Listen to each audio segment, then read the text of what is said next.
Diwrnod y ffeinal oedd i'r merched heddiw yng nghwpan y byd Byddar, 7 bob ochr. A pa ffordd well i ddechrau gyda cais, Paige Randall yn ochr gamlu dwywaith, a digon o wagle iddi redeg i mewn, yn sicr yn un o ser y tîm yn y twrnament.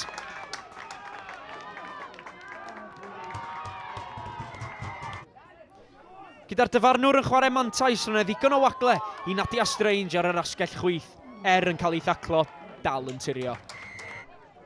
Ac yn sgorio cais ar yr asgell chwith, roedd yna gyfle iddi sgorio cais ar yr ochr dde. Unwaith yn rhagor, Nadia Strange gyda digon o gyflymder yn tirio i 5 o'r twrnament.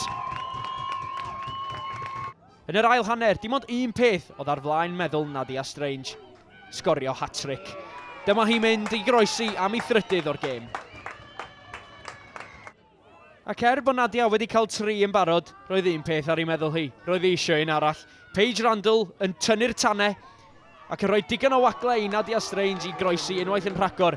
7 cais i Nadia Strange yn y twrnament, prif sgoriwr i'r merched. Gyda'r gêm yn tynnu ben, Lloegr gyda'r bêl yn ymosod, ond trafod gwael gan Lloegr yn rhoi digon o le i Kim Bowler sy'n croesi am ei chais cyntaf o'r twrnament. Yn amlwg mae Cymru wedi bod ar dan yn y twrnament, a 7 cais yn y ffeinal yn erbyn y Saeson, be well. Gyda'r cloc yn goch, fe aeth y chwipan ola.